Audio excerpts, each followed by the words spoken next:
വീടിൻ്റെ നന്മ നഷ്ടപ്പെടുത്തി കളയുന്ന 6 വിഭാഗം പെണ്ണുങ്ങളുണ്ട്.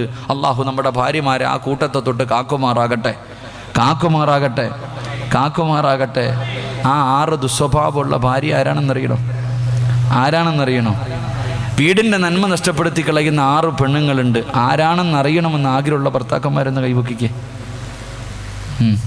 എന്നിട്ട് വേണം വീട്ടിൽ ചെന്നിട്ട് ഓളെ പിടിച്ച് നിർത്തിയിട്ട് അങ്ങാര് പറഞ്ഞ 6 ഗുണവും നിനക്കൊണ്ട് നന്നായിക്കോ, അങ്ങാര് പറഞ്ഞ 6 സ്വഭാവവും നിനക്കൊണ്ട് ചുമ്മാതല്ല എൻ്റെ ജീവിതം നന്നാവാത്ത എന്ന് പറഞ്ഞിട്ട് അടികൂടാനല്ല, ഭാര്യക്കുണ്ടെങ്കിൽ തിരുത്തി കൊടുക്കാൻ അള്ളാഹു ഈമാൻ നൽകി അനുഗ്രഹിക്കുമാറാകട്ടെ. ഒന്നാമത്തെ ഭാര്യ, വീടിൻ്റെ ഐശ്വര്യം നഷ്ടപ്പെടുത്തി കളയുന്ന ഒന്നാമത്തെ ഭാര്യ എപ്പോഴും അഭിനയിക്കുന്നവളാണെന്ന് നബി മുഹമ്മദ് മുസ്തഫ. ഒരസുഖവും ഇല്ല അവക്ക്. ഐഷ, ഒരു ഗ്ലാസ് ചൂടുവെള്ളം ഇക്ക, എനിക്ക് നടുവേദനയേക്ക, എനിക്ക് തലവേദനയേക്ക, എനിക്ക് വയറുവേദനയേക്ക, എനിക്ക് അതുവേദനയേക്ക, ചുമ്മാതെ അഭിനയിക്കുന്ന പെണ്ണുങ്ങൾ. അങ്ങനെയുണ്ട് ചില പെണ്ണുങ്ങൾ, ജോലി ചെയ്യാൻ മടിയായിട്ട് അഭിനയിക്കുന്ന പെണ്ണ്. എൻ്റെ പ്രിയമുള്ളവരെ, അങ്ങനെ ഒരു ഭാര്യയാണ് നിനക്കുള്ളതെങ്കിൽ അല്ലാഹു അയല നീ നന്നാക്കിക്കോ, ഇല്ലെങ്കിൽ നിൻ്റെ വീടിൻ്റെ നന്മ നഷ്ടപ്പെട്ടു പോകും. എണ്ണിക്കോ. ഓരോ ചെറുപ്പക്കാരും ചിന്തിക്കും, 1 ഉസ്താദ് പറഞ്ഞത് ഉറപ്പാ. 2 ചെയ്ത നന്മകൾ എടുത്തു പറയുന്ന ഭാര്യ. ഒന്നും മറന്നിട്ടില്ല, കല്യാണം കഴിഞ്ഞിട്ട് 20 കൊല്ലമായി, ഇപ്പോഴും പറയും 30 പവനും 50 സെൻറ്റുമായിട്ടാണ് ഞാൻ വന്നത്. നിങ്ങളുടെ പെങ്ങളെ കെട്ടിക്കാൻ നേരത്ത് എൻ്റെ വളതില്ലേ ഞാൻ ഊരി തന്നെ, ഇപ്പോഴും മറന്നിട്ടില്ല. നിങ്ങളുടെ ഉപ്പ മരിക്കാൻ കിടക്കുന്ന കാലത്തോളം ഞാൻ തന്നെയാണ് നോക്കിയേ, ഉമ്മാൻ്റെ മൂത്രവും കാഷ്ടവും ഞാനാ ഭാര്യയെ, ഇപ്പോഴും പറയാറുണ്ട്. ഇങ്ങനെ എടുത്തു പറയുന്നവളാണ് നിൻ്റെ ഭാര്യ എങ്കിൽ പോയി മോനെ, അള്ളാഹു ഹിദായത്ത് നൽകി അനുഗ്രഹിക്കുമാറാകട്ടെ. ചെയ്ത നന്മകൾ എടുത്തെടുത്ത് പറയുന്ന പെണ്ണ്. 3 എൻ്റെ പ്രിയമുള്ള സഹോദരങ്ങളെ, ഭർത്താവിൻ്റെ കയ്യിൽ പൈസയുണ്ടോ ഇതോ അതൊന്നും അവക്കറിയണ്ട. ഭർത്താവിൻ്റെ കയ്യിൽ പണമുണ്ടോ ഇല്ലേ, വാങ്ങിക്കൊടുക്കാൻ പൈസയുണ്ടോ ഇല്ലേ അവക്കറിയണ്ട. കാണുന്നത് മുഴുവനും വേണമെന്ന് പറഞ്ഞ് വാശി പിടിക്കുന്നവൾ അള്ളാഹു കാക്കുമാറാകട്ടെ. ഭർത്താവിന് പേടിയാ ഭാര്യയും കൊണ്ട് അങ്ങനെ കാണാൻ മൊത്തവും വേണമെന്ന് പറയും, വേണ്ടതെല്ലാം മേടിച്ചു കൊടുത്താലും പറയും പിന്നെയും വേണമെന്ന്. അള്ളാഹുവേ, ഭർത്താവിന് വാങ്ങിക്കൊടുക്കാൻ കഴിവില്ല, പക്ഷേ കാണുന്നത് മുഴുവനും വേണമെന്ന് പറയുന്നൊരു ഭാര്യയാണ് നിനക്കുള്ളതെങ്കിൽ നിൻ്റെ വീടിൻ്റെ ഐശ്വര്യം നഷ്ടപ്പെട്ടു പോകും. അള്ളാഹു കാക്കുമാറാകട്ടെ. 4 ഭാര്യയും ഭർത്താവും കൂടെ ആദിക്കാട്ട് കുളങ്ങരയിലെ വീടിൻ്റെ മുന്നിൽ ഇങ്ങനെ ഇരിക്കുക. 2 പേരും കൂടി ഇങ്ങനെ ഇരിക്കുമ്പോൾ അയൽവാസിയായ ആമിനായും ഭർത്താവും കൂടെ എവിടെയൊക്കെ പോകാൻ വേണ്ടി ഒരുങ്ങി ഇറങ്ങുക. അപ്പോൾ ഭർത്താവിനോട് ഭാര്യ പറയുക, കണ്ടോ ഭർത്താവെന്ന് പറഞ്ഞാൽ അത് അങ്ങനെ ഇരിക്കണം, അങ്ങാരുടെ ബോഡി കണ്ടോ, ഗ്ലാമർ കണ്ടോ, പ്രശ്നം. സ്വന്തം ഭർത്താവിനെ മുന്നിലിരുത്തിയിട്ട് കണ്ടവനെ ആഗ്രഹിക്കുന്ന ഒരു ഭാര്യ അള്ളാഹു കാക്കുമാറാകട്ടെ. അല്ലേ, ചില പെണ്ണുങ്ങൾ പറയാറുണ്ട് അങ്ങനെ ആയിരിക്കണം, അങ്ങനെ കണ്ടോന്ന്. ചില നട്ടിട്ടില്ലാത്ത ഭർത്താക്കന്മാരുണ്ട്, അതും കേട്ടിട്ട് ചിരിക്കും, ഇങ്ങനെ ചിരിച്ചുകൊണ്ടിരിക്കുക. ഭാര്യ കണ്ടവനെ കുറിച്ച് പൊക്കി പറയുമ്പോഴും കേട്ടോണ്ടിരിക്കണത് ഒരൊറ്റ കീറ് കൊടുക്കേണ്ട അപ്പോഴാ അടി കൊടുക്കേണ്ടതല്ലാതെ പെണ്ണിനെ അടിക്കണ്ട എന്ന് ഞാൻ പറയുന്നില്ല. പെണ്ണിന് അടി കൊടുക്കേണ്ട സമയമുണ്ട്, പെണ്ണിനെ അടിക്കേണ്ട സമയമുണ്ടെന്ന് നബി മുഹമ്മദ് മുസ്തഫ. പെണ്ണെ അടിക്കേണ്ട സമയം എപ്പോഴാ? ഭാര്യക്ക് അടി കൊടുക്കേണ്ട സമയം എപ്പോഴാ? പറഞ്ഞരട്ടെ. എന്നിട്ട് വേണം തല്ല ഇല്ലേ, അങ്ങാരി വന്നിട്ട് പറഞ്ഞു കൊടുത്തിട്ട് പോയെന്ന് പറഞ്ഞിട്ട് വേണ്ടപ്പാ, അതാരും പറഞ്ഞു കൊടുക്കാറില്ല. പിന്നെ ചില ഭാര്യമാരുണ്ട് താന്ന് പറഞ്ഞിട്ട് ഇടക്കുക, തായ്ക്ക വരണം, അങ്ങനെ ചോദിച്ചു വാങ്ങാ. ഭർത്താവിന് ദേഷ്യം വന്നാൽ പോയി മിണ്ടാതെ എവിടെങ്കിലും ഇരിക്കണം. പെണ്ണുങ്ങൾ പഠിക്കാത്തൊരു പാഠം എന്തറിയോ, ഭർത്താവിന് ദേഷ്യം വന്നാൽ ഭാര്യ മിണ്ടാതെ പോയിരിക്കണം. അത് അങ്ങനല്ല, ഗുണഗുണാന്ന് പറഞ്ഞ് പിന്നെ ഇങ്ങനെ വരും മേടിക്കാൻ. പെണ്ണിൻ്റെ സ്വഭാവം അങ്ങനെയാ. ചില ചെറുപ്പക്കാർ പറയും, ഉസ്താദേ, ഏത് ചെറുപ്പക്കാരൻ്റെയും ഒരു ആഗ്രഹമാണ് തൻ്റെ ഭാര്യയെ വരച്ച വരയിൽ നിർത്തണം. ഏതൊരു വിവാഹം കഴിച്ച ആണിൻ്റെയും ഒരു ആഗ്രഹമാണ് വരച്ച വരയിൽ തൻ്റെ ഭാര്യയെ നിർത്തണം. ഖിയാമത്ത് നാൾ വരെ നിന്നെ കൊണ്ട് കഴിയില്ലെന്ന് നബി മുഹമ്മദ് മുസ്തഫ. വരച്ചിട്ട് നീ കയറി നിൽക്കുന്നതല്ലാതെ നിന്റെ ഭാര്യ കയറി നിൽക്കൂല. നീ വിചാരിക്കുകയും വേണ്ട, ഒരാണിനെ കൊണ്ടും തൻ്റെ ഭാര്യ വരച്ചവരെ നിർത്താൻ കഴിയില്ല. കാരണം അള്ളാഹു അവളെ സൃഷ്ടിച്ചിരിക്കുന്നത് വളഞ്ഞ എല്ലിൽ നിന്നാ. കൂടുതൽ നൂത്താലും ഒടിയും, കൂടുതൽ വളച്ചാലും ഒടിയും. അതാണ് ജീവിതം. വളഞ്ഞ എല്ലാണ്, കൂടുതൽ വളച്ചാലും ഒടിഞ്ഞു പോകും, കൂടുതൽ നൂത്താലും. മഹാനായ നബി മുഹമ്മദ് മുസ്തഫ സല്ലല്ലാഹു അലൈഹി വസല്ലം പെണ്ണിൻ്റെ സ്വഭാവം എന്തെന്നറിയോ? ഒന്ന് പറഞ്ഞുതരാം. അള്ളാന്റെ റസൂൽ സല്ലല്ലാഹു അലൈഹി വസല്ലം തങ്ങൾ ഒരു ദിവസം യുദ്ധം കഴിഞ്ഞിട്ട് വീട്ടിൽ കയറി വരിക. യുദ്ധം കഴിഞ്ഞിട്ട് വീട്ടിലേക്ക് കയറി വരുമ്പോൾ ഭാര്യ ആയിഷ ബീബി റളിയല്ലാഹു തആല അൻഹ വീടിൻ്റെ കവാടത്തിൽ പിടിച്ചു നിർത്തിയിട്ട് ചോദിക്കുക, ഏറ്റവും കൂടുതൽ സ്നേഹം ആരോടാ നബിയെ? എപ്പോഴാന്ന് വെക്കണം, ആ രംഗം മനസ്സിലാക്കണം. ഇപ്പോൾ ഉദാഹരണം പറഞ്ഞാൽ പൈസ നിരോധനം ഉണ്ടായിരുന്നില്ല, 500 1000 ഒക്കെ അല്ലേ? എല്ലാവരും പറഞ്ഞു എൻ്റെ കയ്യിൽ ഒന്നുമില്ല എന്ന്. എന്നിട്ട് ഏറ്റവും കൂടുതൽ നിന്നത് ഇല്ല എന്ന് പറഞ്ഞവനാ.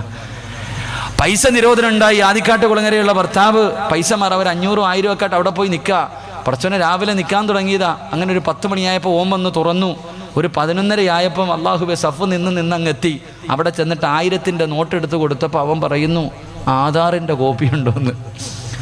ആധാറിൻ്റെ കോപ്പി ഉണ്ടോ? ഇല്ല. പോയി എടുത്തിട്ട് വാ. ഈ മനുഷ്യൻ അവിടെ നിന്നുകൊണ്ട് ഓനെ വിളിക്കാൻ പറ്റുന്നതൊക്കെ വിളിക്കും മനസ്സിൽ. എന്നിട്ട് ഇറങ്ങി ഇവിടെ വന്ന് ഏതെങ്കിലും ഒരു കടയിൽ പോയിട്ട് ഒരു ഫോട്ടോ സ്റ്റാറ്റ് ആധാറിൻ്റെ കോപ്പി എടുത്തിട്ട് ഇങ്ങോട്ട് വരുമ്പോൾ പടച്ചോനെ മുകളിലോട്ട് കയറി ചെല്ലുമ്പോൾ അവിടെ നിൽക്കണം. അങ്ങാരി പറയുക, പോയി പുറകെ നിൽക്കണം. പോയി പുറകെ നിൽക്കാം. പിന്നെയും പോയി അവിടെ നിന്നു. നോക്കിയപ്പോൾ പടച്ചോനെ ഇവിടെ നിന്നാൽ 2 മണിയായാലും 1000 രൂപ മാറാൻ പറ്റൂല. ആധാറിൻ്റെ കോപ്പിയും വലിച്ചു കയറിയിട്ട് എനിക്കൊരു പൈസയും വേണ്ടെന്ന് പറഞ്ഞ് ദേഷ്യത്തിൽ വീട്ടിലോട്ട് കയറി ചെല്ലുമ്പോൾ ഭാര്യ വീടിൻ്റെ കവാടത്തിൽ പിടിച്ചു നിർത്തിയിട്ട് വെക്കാ, നിങ്ങൾക്ക് ഏറ്റവും കൂടുതൽ സ്നേഹം ആരോടാണെന്ന് ചോദിച്ചത് മാത്രമേ പാവത്തിന് ഓർമ്മ കാണൂ. പിന്നെ താഴെ നിന്നെടുക്കണം. അതാ നമ്മുടെ അവസ്ഥ. ഭാര്യ വീട്ടിൽ ആ ചോദ്യം നമ്മളോടാണ് ചോദിക്കുന്നതെങ്കിൽ ഇത്തിരി ദേഷ്യമുള്ള ഭർത്താവാണെങ്കിൽ ഒരൊറ്റ അടി, ഇല്ലെങ്കിൽ പറയുന്നതിൻ്റെ വാപ്പാരുടെ പാവത്തിൻ്റെ വാപ്പയ്ക്ക് വിളിക്കും. എങ്കിൽ അള്ളാഹുവിൻ്റെ റസൂൽ സല്ലല്ലാഹു അലൈഹി വസല്ലം തങ്ങൾ യുദ്ധം കഴിഞ്ഞിട്ടാണ് വരണേ, കറങ്ങാൻ പോയിട്ടല്ല. യുദ്ധം കഴിഞ്ഞിട്ട് ഒരുപാട് സഹാബത്ത് ഷഹീദായി യുദ്ധം കഴിഞ്ഞിട്ട് വീട്ടിൽ കയറി വന്നപ്പം പിടിച്ചു നിർത്തിയിട്ട് വയ്ക്കുക, ഏറ്റവും കൂടുതൽ സ്നേഹം ആരോടാ നബിയെ? അള്ളാഹിൻ്റെ റസൂൽ പറഞ്ഞു, എനിക്ക് നിന്നോട് ആയിഷ, എനിക്ക് ഏറ്റവും സ്നേഹം നിന്നോടാ. വീടിനകത്തേക്ക് കയറി വിട്ടില്ല. പുറകിന്ന് പിന്നെയും പിടിച്ചു. പിടിച്ചിർത്തിയിട്ട് ചോദിച്ചു, ആണുങ്ങളിൽ ഏറ്റവും ഇഷ്ടമാരെയാ? അല്ലേ, ആണുങ്ങളിൽ ഏറ്റവും ഇഷ്ടമാരെയാ? പെണ്ണിന് ഭർത്താവിൻ്റെ വാപ്പാനെയും ഉമ്മാനെയും സഹോദരി അവരെ ഒന്നും ഇഷ്ടമല്ല. പക്ഷെ എപ്പോഴും അവളുടെ വീട്ടുകാരെ ഭയങ്കര ഇഷ്ടമാണ്. അതൊരു പെണ്ണിൻ്റെ സ്വഭാവമാണ്. അവളുടെ വാപ്പ അവളുടെ ഉമ്മ 1000 നാവായിരിക്കും. ആയിഷ ബീവി റളിയല്ലാഹു തആല അൻഹ ചോദിച്ചു, ആണുങ്ങളിൽ ഏറ്റവും ഇഷ്ടം ആരെയാ നബിയെ? അള്ളാഹിൻ്റെ റസൂൽ പറഞ്ഞു, നിന്റെ വാപ്പാനെ എനിക്ക് ഏറ്റവും ഇഷ്ടം. അള്ളാഹ് ആയിഷയെ കെട്ടിപ്പിടിച്ചിട്ട് കെട്ടിവിട്ടു. ഇതാ പെണ്ണ്. പെണ്ണിനെ മനസ്സിലാക്കിയാൽ മതി. അതുകൊണ്ട് എൻ്റെ പ്രിയമുള്ളവരെ, ഭാര്യയും ഭർത്താവും ഒരുമിച്ചിരിക്കുമ്പോൾ കണ്ടവനെ ആഗ്രഹിക്കുന്ന ഭാര്യ അവൾ വീടിൻ്റെ നന്മ നഷ്ടപ്പെടുത്തുന്നവളാ. അള്ളാഹു നമ്മുടെ ഭാര്യമാരെ കാക്കുമാറാകട്ടെ. 5-ാമത്തെ പെണ്ണ്, അവൾക്ക് മക്കളെ നോക്കാനും സമയമില്ല, വീട് നോക്കാനും സമയമില്ല, ഭക്ഷണം വെക്കാനും സമയമില്ല, ഭർത്താവിനെ നോക്കാനും സമയമില്ല. 24 മണിക്കൂറും കണ്ണാടിയുടെ മുന്നിൽ നിന്ന് ഒരുങ്ങുന്നവളാണെന്ന് മഹാനായ സയ്യിദുനാ അലി ഇബ്നു അബീ താലിബ് റളിയല്ലാഹു തആല അൻഹു. എഴുന്നള്ളത്തിന് നിൽക്കുന്ന ആനയെ പോലെ എപ്പോഴും അടുക്കളയിലാണെങ്കിൽ അവൾ എപ്പോഴും ഒരുക്കുക. പെണ്ണൊരുങ്ങണ്ട എന്ന് പറയുന്നില്ല, ഒരുങ്ങേണ്ടത് ഭർത്താവിൻ്റെ മുന്നിലാണ്. ഒരു പെണ്ണൊരുങ്ങേണ്ടത് ഭർത്താവിൻ്റെ മുന്നിലാണ്. പക്ഷേ ഒരുക്കം കൂടിയ ഒടുക്കത്തെ ഒരുക്കമായി പോകും. അള്ളാഹു കാക്കുമാറാകട്ടെ. 6-ാമത്തെ ഭാര്യ, ഭർത്താവ് ആഗ്രഹം സാധിക്കാൻ വിളിച്ച അവൾ പറയും, ഞാൻ കുളിച്ചില്ല, എനിക്ക് അശുദ്ധിയാ, എനിക്ക് രോഗമാ എന്ന് പറഞ്ഞിട്ട് ഉടായിപ്പം പറഞ്ഞിട്ട് രക്ഷപ്പെടുന്നവൾ. അള്ളാഹു കാക്കുമാറാകട്ടെ. ഈ 6 ഭാര്യമാർ, ഈ 6 സ്വഭാവമുള്ള പെണ്ണ് വീട്ടിലുണ്ടെങ്കിൽ നിന്റെ വീടിൻ്റെ ഐശ്വര്യം നഷ്ടപ്പെട്ടു പോകും. അള്ളാഹു നമുക്ക് ഈമാൻ നൽകി അനുഗ്രഹിക്കുമാറാകട്ടെ. അതുകൊണ്ട് ഖുർആൻ ഒന്നാമതായി പറഞ്ഞു, നീ ഒറ്റയ്ക്ക് പോകല്ലേ, നിന്റെ ഭാര്യയും കൊണ്ടുപോകണം, നിന്റെ മക്കളെയും കൊണ്ടുപോകണം.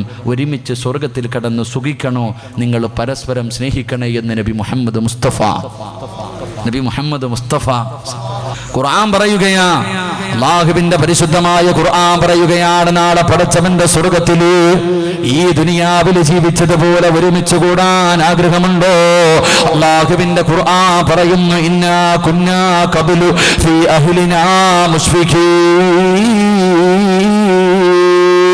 അല്ലാഹുവിന്റെ പരിശുദ്ധമായ ഖുർആൻ പറയുകയാ, അല്ലാഹനെ പേടിയുള്ള ഭർത്താവുണ്ടല്ലോ, അല്ലാഹനെ പേടിയുള്ള ഭർത്താവ്, അല്ലാഹനെ പേടിയുള്ള ഭാര്യ ഏത് വീട്ടിലാണോ ഉള്ളത്, ആരുടെ കുടുംബ ജീവിതത്തിലാണോ അല്ലാഹനെ പേടിയുള്ളത്, അവര് നാളെ പടച്ചവന്റെ സ്വർഗത്തിലും ഒരുമിച്ചാണെന്ന് പരിശുദ്ധമായ ഖുർആൻ പരിചയപ്പെടുത്തുമ്പോ ആർക്കാ അല്ലാഹനെ പേടിയുള്ളത്?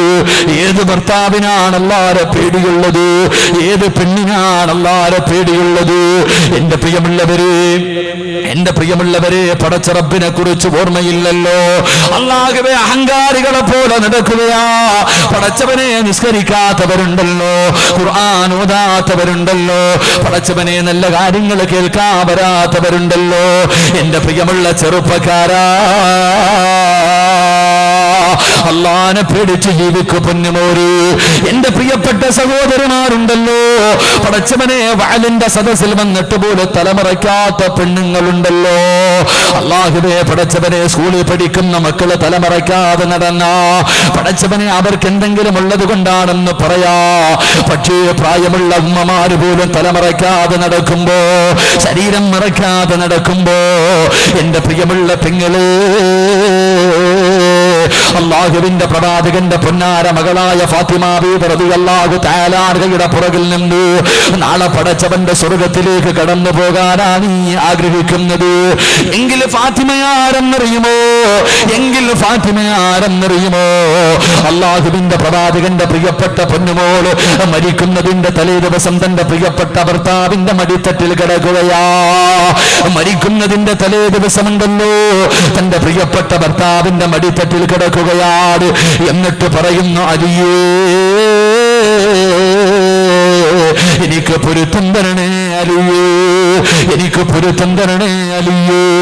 എന്റെ പ്രിയപ്പെട്ട പെങ്ങളെ, അള്ളാന്റെ റസൂലിന്റെ പ്രിയപ്പെട്ട പൊന്നുമോള് ഫാത്തിമ ബീവി റളിയല്ലാഹു തആല അൻഹ അവിടെന്ന് പറയുന്നു, അലിയേ ഞാൻ മരിച്ചാല് പകൽ എന്നെ കൊണ്ടുപോയി കബറടക്കല്ലോ, എന്നെ രാത്രിയിലെ കബറടക്കാവോ, എന്നെ രാത്രിയിലെ കബറടക്കാവോ. അല്ലാഹുവേ, അലിയാര് തങ്ങള് ചോദിച്ചു, ഫാത്തിമ എന്തേ ഫാത്തിമ പകല് കബറടക്കരുതെന്ന് പറയാറുള്ള കാരണം എന്താ? അവിടെന്ന് പറയുന്നു, അലിയേ എന്റെ ശരീരം നിങ്ങളല്ലാതെ മറ്റൊരാണ് ഇന്നുവരെ കണ്ടിട്ടില്ല അലിയേ. എന്നെ പകലാണ് കബറടക്കുന്നതെങ്കില് എന്റെ മയ്യത്ത് പൊതിയുന്നത്, എന്റെ മയ്യത്ത് ചുമക്കുന്നത്, എന്റെ മയ്യത്ത് കബറിൽ ഇറക്കി വെക്കുന്നത് അന്യപുരുഷന്മാരാണല്ലോ അലിയേ. വെള്ളത്തുടിയിൽ പൊതിഞ്ഞെന്നെ കൊണ്ടുപോകുമ്പോ അവനെന്റെ ശരീരത്തിന്റെ വടിവ് കാണുമല്ലോ അലിയേ. അല്ലാഹുവേ, മയ്യത്ത് കൊണ്ടുപോകുന്ന സമയത്ത് പോലും അന്യൊരു പുരുഷൻ തന്റെ ശരീരത്തിന്റെ വടിവ് കാണരുതെന്ന് ആഗ്രഹിച്ച ഫാത്തിമ ബീവിയുടെ പുറകിൽ നിന്ന് പടച്ചവന്റെ സ്വർഗത്തിലേക്ക് കടന്നു പോകാൻ ആഗ്രഹിക്കുന്ന പെണ്ണ് തലമറക്കാതെ നടക്കുകയാ. പടച്ചവനെ, അഹങ്കാരമാണല്ലോ എന്റെ പ്രിയപ്പെട്ട പെങ്ങന്മാരുടെ ജീവിതം, വല്ലാത്ത ജീവിതമാ. പടച്ചവനെ, സമുദായത്തിന് നാണം കെടുത്തുന്ന രീതിയിൽ പടച്ചവനെ ഇന്ന് ജീവിതം പഠിക്കുന്നത് എവിടെ നിന്നെന്നറിയുമോ? എന്റെ പ്രിയപ്പെട്ട സഹോദരിമാർ, അവര് ഖുർആനും ഹദീസും നിന്നല്ല അവര് ജീവിതം പഠിക്കുന്നത്. ഇന്ന് മഗ്രിബ് കഴിഞ്ഞ പാതിരാത്രി 10 മണി വരെ സീരിയലിന്റെ ഫ്രണ്ടിലാ എന്നിട്ടവര് ജീവിതം പഠിക്കുന്നത് അവിടെ നിന്നാണ്. സീരിയലിൽ അഭിനയം കണ്ടിട്ട് അതാണ് ജീവിതമെന്ന് കരുതുന്ന എത്രയോ ഉമ്മമാരുണ്ട്. എങ്ങനെയാണ് എന്റെ പ്രിയമുള്ളവര്? അല്ലാഹുവേ പടച്ചവരെ, എന്നിട്ട് നമ്മുടെ പ്രിയപ്പെട്ട മക്കളുണ്ടല്ലോ, അല്ലാഹുവിനെ മറന്നുകൊണ്ട് കഴിയുന്ന മക്കളുണ്ടല്ലോ, പടച്ചവനെ ഇന്നലെ വരെ പടച്ചുറപ്പിന്റെ മുന്നിൽ സുജൂദ് ചെയ്തു അല്ലാഹുവിനെ പേടിച്ച് ഖുർആനോദി നടന്ന എത്രയോ പെണ്ണുങ്ങള്, കണ്ടവന്മാരുടെ കൂടെ ഒളിച്ചോടുന്ന പെണ്ണുങ്ങളുണ്ടല്ലോ.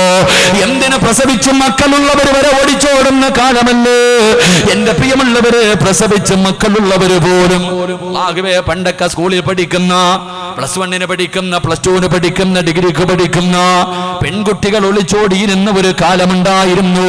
ഇന്നെല്ലാം മാറിയല്ലോ. ഇന്ന് 4 3 4 മക്കളെ പറ്റ തള്ളമാര് പോലും ഓടുന്ന കാലവാ. ആകെ പടച്ചവനെ, അല്ലാഹുവേ ഈ അടുത്തൊരു മുസ്ലിം പെണ്ണ് ഒളിച്ചോടി പോയി. ഈ അടുത്തൊരു പെണ്ണൊളിച്ചോടി, ഒരു വെറൈറ്റിയാണത്. അതുകൊണ്ടാണ് ഞാൻ പറയണേ. സാധാരണ 2 മക്കളുള്ള ഉമ്മമാർ ഒളിച്ചോടിയിട്ടുണ്ട്, പ്രസവിക്കാത്തവൾ ഒളിച്ചോടിയിട്ടുണ്ട്. പക്ഷേ ഈ പെണ്ണ് ഇത്തിരി വ്യത്യസ്തമായിരുന്നു. 7 മാസം ഗർഭിണിയായിരുന്നു. 7 മാസം ഗർഭിണിയുള്ളൊരു പെണ്ണ്, 4 വയസ്സുള്ളൊരു പെൺകുട്ടിയുണ്ട്. 2 ഒളിച്ചോടിപ്പോയി. 7 മാസം വയറ്റി വെച്ചിട്ടാ പോയത്. അല്ലാഹു അഅലം. പോയത് ആരുടെ കൂടെ അതാ മനസ്സിലാക്കണ്ട. അവൾ 7 മാസം ഗർഭിണി, 4 വയസ്സുള്ളൊരു മോളുണ്ട്. ഒളിച്ചോടി പോയ മനുഷ്യനാണെങ്കിൽ പിന്നെ അള്ളാഹു മനസ്സറിഞ്ഞു കൊടുത്തത് 6 മക്കളുണ്ട്. അള്ളാഹു ഈമാൻ നൽകി അനുഗ്രഹിക്കുമാറാകട്ടെ. 6 വഹപ്പട, 6 മക്കളുടെ വാപ്പയുടെ കൂടെ ഒളിച്ചോടി. കാരണം എന്തേ? നമ്മുടെ മക്കൾ പടച്ചോനെ വല്ലാത്തൊരവസ്ഥ. ഒളിച്ചോട്ടൊക്കെ വല്ലാതെ വർദ്ധിക്കുന്ന കാലം.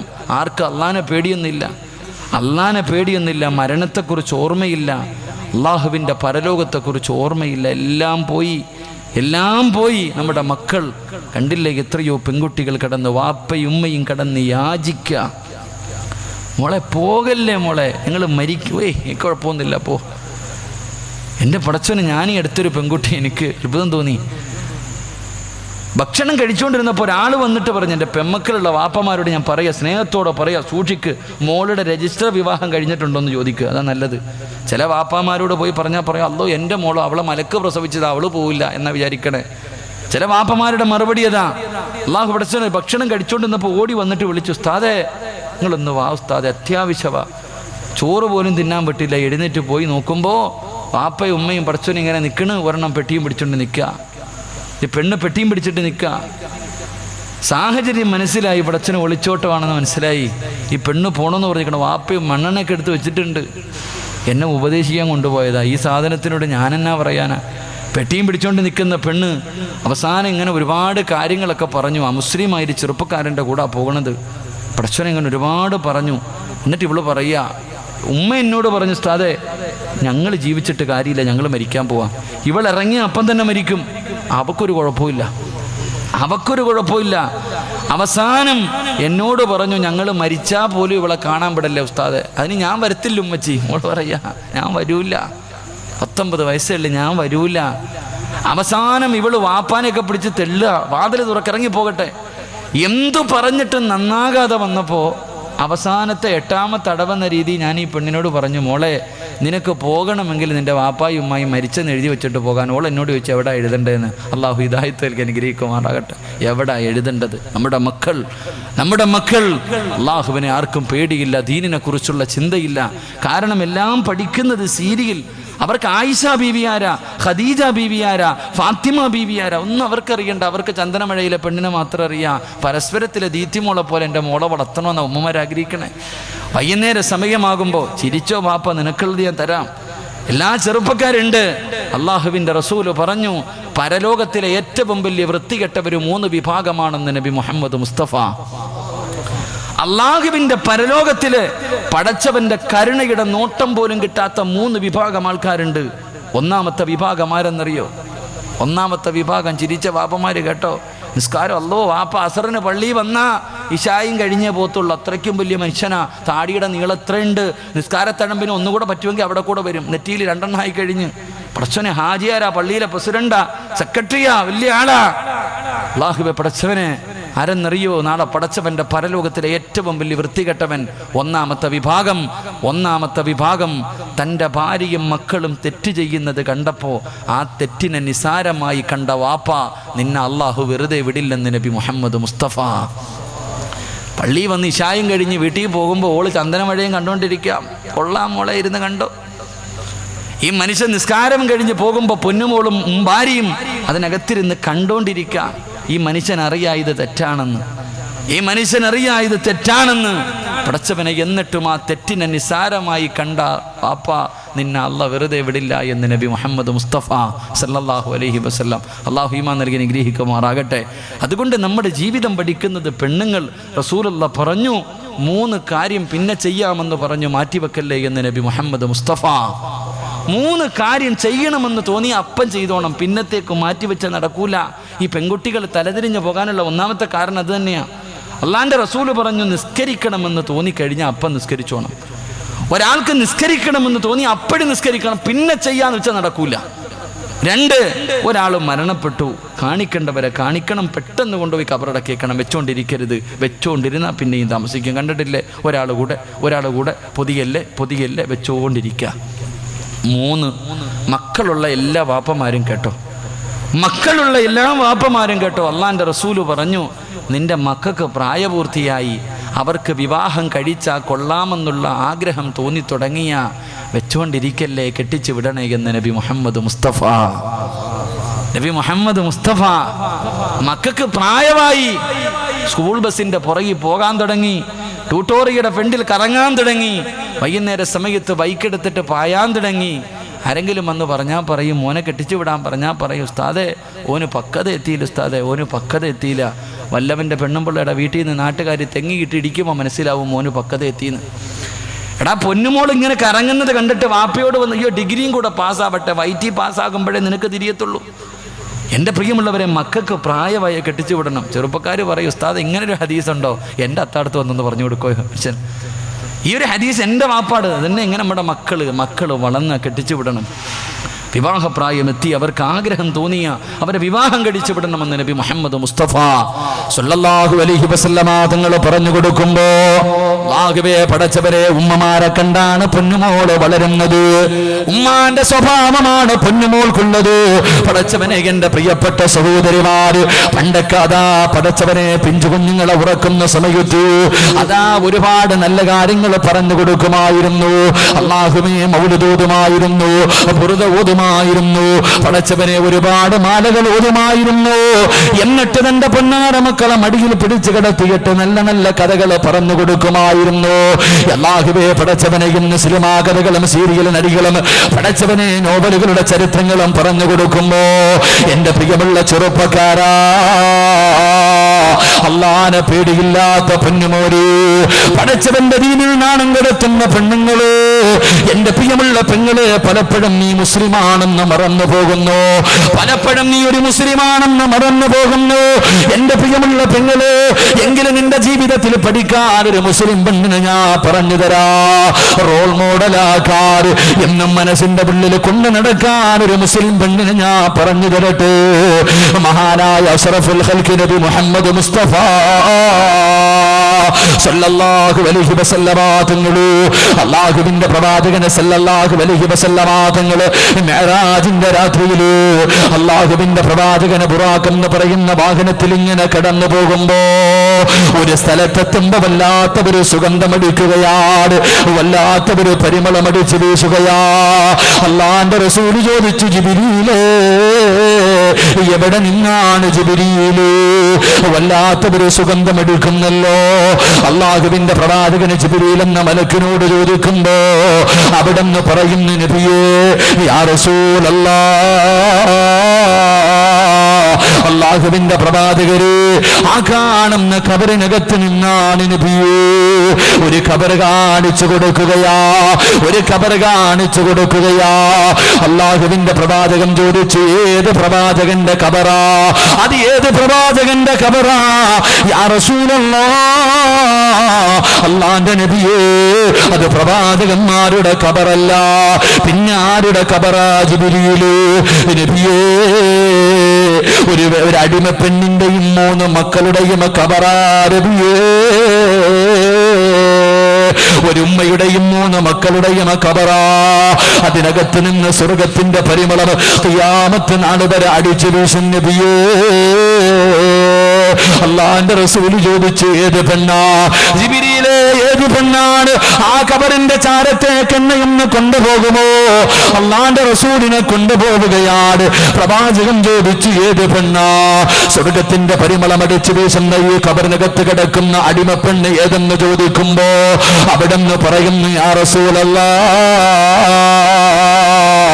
മാഷിത ബീബി റളിയല്ലാഹു തആല അൻഹയുടെ ഖബറാ നബിയേ. ആരാ മാഷിത? പാതിരാത്രി ഒരുമിച്ച് കൂടിയ പെങ്ങൾക്ക് മാഷിതയുടെ ചരിത്രം അറിയുമോ പൊന്നുമോള്? അല്ലാഹുവിന്റെ റസൂൽ ചോദിച്ചു, ആരാ മാഷിത? യാ റസൂലല്ലാഹ്, ഫിർഔനിന്റെ കൊട്ടാരത്തിലെ വേലക്കാരിയാ നബിയേ. ഫിർഔനിന്റെ കൊട്ടാരത്തിലെ വേലക്കാരിയാണ്. പടച്ചവര്, അതാ ഫിർഔനിന്റെ കൊട്ടാരത്തിലെ വേലക്കാരിയായ മാഷിത ബീബി റളിയല്ലാഹു തആല അൻഹ ഇസ്ലാമിലേക്ക് കടന്നു വരികയാ. അവിടുന്ന് മുസ്ലിമാവുകയാണ്. മൂസാ നബി അലൈഹിസ്സലാം പ്രവാചകനാണെന്ന് അംഗീകരിക്കുകയാ. ആ സമയത്ത് മൂസാ നബി പറഞ്ഞു കൊടുത്തു, മാഷിത, എന്ത് നല്ല കാര്യം ചെയ്യാൻ തുടങ്ങുമ്പോഴും ബിസ്മില്ലാഹിർ റഹ്മാനിർ റഹീം, ബിസ്മി പറഞ്ഞുകൊണ്ട് തുടങ്ങണേ മാഷിത. മാഷിത ബീബി റളിയല്ലാഹു തആല അൻഹ ഫിർഔനിന്റെ കൊട്ടാരത്തിന്റെ അകത്ത് ഫിർഔനിന്റെ പൊന്നുമോളുടെ മുടി ചീകുന്നതിന് വേണ്ടി ഒരു പുതിയ ചീപ്പെടുക്കുകയാണ്, ഒരു പുതിയ ചീപ്പെടുക്കുകയാണ്. ആ സമയത്താണ് മൂസാ നബി പറഞ്ഞത് ഓർമ്മ വരുന്നത്. മാഷിത ബീബി റളിയല്ലാഹു തആല അൻഹ അവിടെ ഇരുന്നു കൊണ്ട് പുതിയ ചീപ്പെടുക്കുന്ന സമയം ബിസ്മില്ലാഹിർ റഹ്മാനിർ റഹീം, അവിടെന്ന് ബിസ്മി പറയുകയാ. ഫിർഔനിന്റെ മകള് കേൾക്കുകയാ. പടച്ചവനെ, ഫിർഔനിന്റെ ചെവിയിലെത്തുകയാ. അതാ കൊട്ടാരത്തിലെ അടിമപ്പെണ്ണ് മുസ്ലിമായെന്നറിഞ്ഞ അതിനെക്കാലം നാണക്കേടില്ലല്ലോ. ഫിർഔനതാ ആരുമറിയാതെ മാഷിത്ത ബീവിയെ ഉപദേശിക്കുകയാണ്. പടച്ചവരെ, എന്ത് പറഞ്ഞിട്ടും ആ പെണ്ണ് തിരിച്ചു വരുന്നില്ല. അവസാനം കൊട്ടാരത്തിലെ ആൾക്കാർ അറിഞ്ഞു തുടങ്ങി. എല്ലാവരും പരസ്പരം ചർച്ച ചെയ്യാൻ തുടങ്ങി. ആ സമയത്ത് ഫിർഔൻ കൊട്ടാരത്തിലെ രാജാക്കന്മാരെ മുഴുവനും വിളിച്ചു കൂട്ടുകയാണ്. നേതാക്കന്മാരെ മുഴുവനും വിളിച്ചു കൂട്ടിയിട്ടു. അവിടെ നിന്ന് ചർച്ച ചെയ്തു. ആ ചർച്ചയിൽ അവരൊരു തീരുമാനമെടുത്തു. എന്ത് ചെയ്തിട്ടാണെങ്കിലും ഈ പെണ്ണിനെ തിരിച്ചു കൊണ്ടുവരണം, എല്ലാവർക്കും മാതൃകയാകുന്ന രീതിയിൽ ശിക്ഷ കൊടുക്കണമെന്ന് പറയുമ്പോ അല്ലാഹുവേ, ഫിർഔനിന്റെ ആൾക്കാരുണ്ടല്ലോ, ഒരു വലിയ ചട്ടിക്കകത്ത് എണ്ണ തിളപ്പിക്കുകയാ. എന്നിട്ടും റളിയല്ലാഹു തആല അൻഹയെ തിളച്ചു മറിയുന്ന എണ്ണയുടെ മുന്നിലേക്ക് കൊണ്ടു നിർത്തിയിട്ടു. ശത്രുക്കൾ ചോദിച്ചു, മാസിത്താ, നിന്റെ തീരുമാനത്തിൽ മാറ്റമുണ്ടോ മാസിത്താ? ചിരിക്കുന്ന മുഖത്തോടെ ശത്രുവിന്റെ മുഖത്ത് നോക്കിയിട്ട് മാസിത്ത എന്ന മുസ്ലിം പെണ്ണ് പറയുകയാ, എന്നെ നിങ്ങൾ കൊന്നാലും ഞാൻ മടങ്ങി വരൂല, എന്നെ നിങ്ങൾ കൊന്നാലും മടങ്ങി വരൂല. ആ സമയത്ത് ശത്രുക്കൾ പറഞ്ഞു, നിനക്കുള്ളതല്ല മാസിത്ത, ഇത് നിനക്കുള്ളതല്ല മാസിത്ത. പടച്ചവരെ വലിച്ചിടച്ചു കൊണ്ടുവരികയാ. 7 വയസ്സുള്ള തന്റെ പൊന്നാര മകളുണ്ടല്ലോ, അല്ലാഹുവേ, തന്റെ പൊന്നുമോളെ വലിച്ചിടച്ചു കൊണ്ടുവന്നിട്ട് തിളച്ചു മറിയുന്ന എണ്ണയുടെ മുകളിൽ ഇങ്ങനെ കെട്ടി നിർത്തിയിരിക്കുകയാണ്. എന്നിട്ട് ശത്രുക്കൾ ചോദിച്ചു, മാസിത്ത, മാറ്റമുണ്ടോ മാസിത്ത? നിന്റെ റബ്ബിനെ വലിച്ചെറിഞ്ഞിട്ട് തിരിച്ചു വരുവോ, ഇല്ലെങ്കിൽ നിന്റെ പൊന്നുമോളെ എണ്ണയ്ക്കകത്തിട്ട് കരിക്കുമെന്ന് ശത്രുക്കളെ പറയുമ്പോ മാസിത്ത റളിയല്ലാഹു തആല അൻഹ തന്റെ പ്രിയപ്പെട്ട പൊന്നുമോളെ കെട്ടിപ്പിടിച്ച് ചുടുചുംബനം കൊടുത്തിട്ടു. അവിടെന്ന് പറയുന്നു, മോളെ, ഉമ്മാന്റെ പൊന്നുമോള് കരയല്ലേ, ഉമ്മാന്റെ പൊന്നുമോള് കരയല്ലേ, നമുക്ക് നാളെ സ്വർഗത്തിൽ വെച്ച് കാണാമോള്, നമ്മൾ അല്ലാഹുവിന്റെ സ്വർഗത്തിലാ, എന്റെ പൊന്നുമോള് കരയല്ലേ എന്ന് പറഞ്ഞ് കെട്ടിപ്പിടിച്ച് ചുംബനം കൊടുത്തിട്ട് എന്റെ പ്രിയമുള്ളവരെ മരണത്തിലേക്ക് യാത്രയാക്കുകയാ. മാഷിതാ ബീവിയുടെ 7 വയസ്സുള്ള പൊന്നുമോളെ തിളച്ചു മറിയുന്ന എണ്ണയിലേക്ക് കെട്ടിയിറക്കുമ്പോ തന്റെ പൊന്നാര മകൾ അതിനകത്ത് കടന്ന് മരണവെപ്രാളത്തിൽ വിളിച്ചു കൂവുമ്പോ അല്ലാഹുവേ, മാഷിത എന്ന പെണ്ണിന്റെ മുഖത്ത് വല്ലാത്ത പുഞ്ചിരിയാ. അവിടുത്തെ കണ്ണൊന്നും നിറഞ്ഞില്ല, അവിടെ നിന്ന് ചിരിച്ചുകൊണ്ട് നിൽക്കുകയാണ്. റബ്ബേ, തന്റെ പൊന്നുമോൾ അതിനകത്ത് കടന്ന് കരിഞ്ഞു കരിഞ്ഞ് മരിക്കുകയാണ്. എന്നിട്ട് രണ്ടാമത്തെ കുഞ്ഞിനെയും കൊണ്ടുവരികയാണ്. ഇതുപോലെ നിർത്തികെട്ട് ചോദിച്ചു, വല്ല മാറ്റമുണ്ടോ? ഇത് സീരിയലിന്റെ കഥയല്ല, ഏതെങ്കിലും ഒരു വൃത്തികെട്ടവൻ എഴുതി വെച്ചിരിക്കുന്ന സാങ്കല്പിക കഥയല്ല. അല്ലാഹുവിന്റെ പ്രവാചകനോട് മെഹ്റാജിന്റെ രാത്രിയിൽ മുഖറബുൽ അംലാക്ക് മലക്ക് ജിബ്രീൽ അലൈഹിസ്സലാം പറഞ്ഞു കൊടുത്ത ചരിത്രമാ. എന്റെ പ്രിയമുള്ളവരെ, രണ്ടാമത്തെ കുഞ്ഞിനെയും എണ്ണയ്ക്കകത്തിട്ട് കരിക്കുകയോ, എന്നിട്ടും തീരുമാനത്തിന് മാറ്റമില്ല. മൂന്നാമത് കൊണ്ടുവന്ന് ആരെയെന്നറിയുമോ? മൂന്നാമത് കൊണ്ടുവന്നത് ആരെയെന്നറിയുമോ? പ്രസവിച്ച് 7 മാസമേ ആയുള്ളൂ. 7 മാസം പ്രായമുള്ള തന്റെ പൊന്നാര മകനെയാണ് അല്ലാഹുവേ, 7 മാസം പ്രായമുള്ള പൊന്നുമോര് തിളച്ചു മറിയുന്ന എണ്ണയുടെ മുകളിൽ കൊണ്ടുവന്ന് നിർത്തിയിട്ട് ശത്രുക്കള് പറയുന്നു, മാസിത്ത, നോക്കു മാസിത്ത, നിന്റെ പൊന്നാര മകന്റെ ചിരി കണ്ടോ മാസിത്ത, അവന്റെ മുഖത്തേക്കൊന്ന് നോക്കു മാസിത്ത. 9.5 മാസക്കാല ചുമന്നുകൊണ്ട് നടന്ന് മരണവേദനയുടെ വേദനയും നിന്ന് പ്രസവിച്ചതെന്റെ പ്രിയപ്പെട്ട പൊന്നുപോര് കണ്ടു കൊതിരീർന്നില്ലല്ലോ, പാല് കൊടുത്ത് കൊതിരീർന്നില്ലല്ലോ. തന്റെ പൊന്നാര മകന്റെ മുഖത്തേക്ക് നോക്കാൻ ആ ഉമ്മയെ കൊണ്ട് കഴിയുന്നില്ല. അവിടത്തെ കണ്ണ് നിറയുകയാ. ആ പൊന്നാര മകന്റെ മുഖത്തേക്ക് നോക്കാം മാച്ചിത്ത ബീവിയെ കൊണ്ട് കഴിയുന്നില്ല. അല്ലാഹുവേ, ആശിത്ത ബീവിയുടെ കണ്ണ് നിറയുന്നത് കണ്ടപ്പോ ചുറ്റുഭാഗത്ത് ഒരുമിച്ച് കൂടിയിരുന്ന ആൾക്കാർ മുഴുവനും വിചാരിച്ച് ഇവള് തോറ്റുപോയെന്ന്. അവൾ ഇസ്ലാമിൽ നിന്ന് മടങ്ങി വരുമെന്ന് കരുതിയിട്ട് എല്ലാവരും കളിയാക്കുകയാ, എല്ലാരും ചിരിക്കുകയാ. ആ പാല് കുടിക്കുന്ന പൊന്നുമോ നോക്കുമ്പോ ഉമ്മാനെ എല്ലാവരും കളിയാക്കുകയാണ്. ഉമ്മ മാത്രം നിന്ന് കരയുകയാ, ഉമ്മ മാത്രം നിന്ന് കരയുകയാ. ആ സമയത്തിന്റെ പ്രിയമുള്ള പെങ്ങള് കളിയാക്കി ചിരിച്ചവരുടെ മുഴുവനും കണ്ണു തള്ളി പോവുകയാണ്.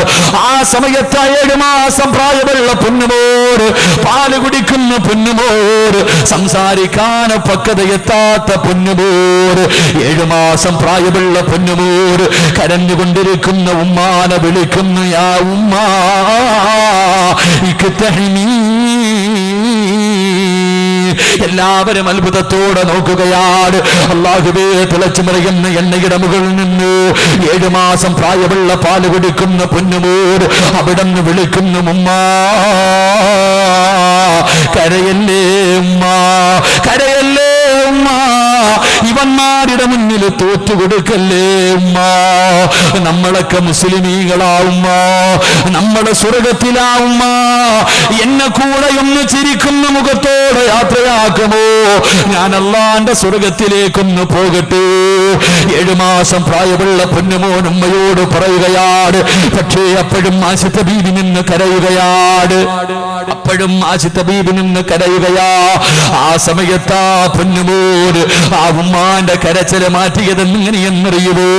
ആ ഉമ്മാന്റെ കരച്ചില് മാറ്റിയത് എങ്ങനെയെന്നറിയുമോ? ഉമ്മാ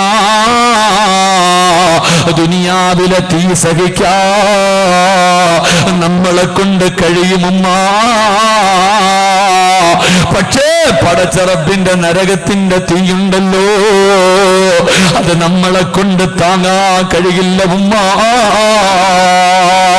നരകത്തെ കുറിച്ച് പറഞ്ഞു കൊടുക്കുമ്പോ പടച്ചവനെ തന്റെ കണ്ണുനീരങ്ങ് തുടയ്ക്കുകയാ. നരകമെന്ന് കേൾക്കുമ്പോ, നരകത്തിന്റെ തീ എന്ന് കേൾക്കുമ്പോ പടച്ചവനെ കണ്ണുനീര് തുടയ്ക്കുകയാണ്. എന്നിട്ട് തന്റെ ചോരക്കുഞ്ഞിനെ വാരിയെടുത്ത് കെട്ടിപ്പിടിച്ച് ചുടുചുംബനം കൊടുത്തിട്ട് തന്റെ പൊന്നാര മകനെ തിളച്ചെറിയുന്ന എണ്ണയിലേക്ക് എറിയാ കൊടുക്കുമ്പോ, എന്റെ പ്രിയമുള്ളവര്, തന്റെ പൊന്നുപോലും അതാ തീക്കകത്ത് കിടന്ന് എണ്ണയിൽ കിടന്ന് കരിഞ്ഞിട്ട് പടച്ചവന്റെ സ്വർഗത്തിലേക്ക് പറന്നു പോകുന്നത് കാണുകയാ. 3 മക്കളും മരിച്ചു. ആ സമയത്ത് സാക്ഷാൽ ഫിർഔനുണ്ടല്ലോ, മാസിതാബീബ് താലാർഹയുടെ മുന്നിലേക്ക് കടന്നു വന്നിട്ട് അവിടെ നിന്ന് പറയുന്നു, മാസിത്താ, നിന്റെ വിശ്വാസത്തിന്റെ മുന്നിൽ തോറ്റുപോയി മാസിത്താ. ആരാ പറഞ്ഞത്? ആദിക്കാട്ടുകുളങ്ങരയിലുള്ള പെണ്ണ് ആരാ ഇത് പറഞ്ഞതെന്നറിയുമോ? അന്ന റബ്ബുക്കുമുല്ല, ഞാനാണടാ ഈ പ്രപഞ്ചത്തിന്റെ അധിപനെന്ന് പറഞ്ഞ സാക്ഷാൽ ഫിർഔന് തന്റെ കൊട്ടാരത്തിലെ ഒരു വേലക്കാരി പെണ്ണിന്റെ ഈമാനിന്റെ മുന്നിൽ തോറ്റുപോയെന്ന് ചരിത്രം പഠിപ്പിക്കുമ്പോ അതേ രക്തമാ പെണ്ണ് നിന്റെ ശരീരത്തിൽ ഒഴുകുന്നത്. ആ പെണ്ണിന്റെ തലമുറയാമോലോ നിനക്കെങ്ങനെ അല്ലാനെ മറക്കാൻ കഴിയാ? അല്ലാനെ മറന്നിട്ട് ഇന്നലെ കണ്ടവന്റെ കൈപിടിച്ചിട്ട് ഇറങ്ങിപ്പോകാ, പടച്ചറപ്പിനെ പുറങ്കാട് കൊണ്ട് ചവിട്ടി തേച്ചിട്ട് പോകാ, ഈ സമുദായത്തിന് നാണം കേടുണ്ടാക്കി വെക്കാർ എങ്ങനെ കഴിയുന്നു പെങ്ങള്, എങ്ങനെ കഴിയുന്നു പെങ്ങള്?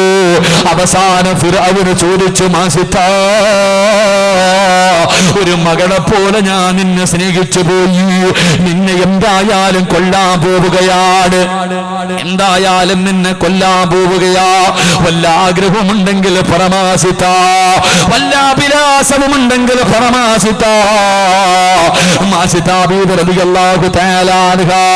അവിടെന്ന് പറഞ്ഞു, എനിക്കൊരേ ഒരു മോഹമുണ്ട്.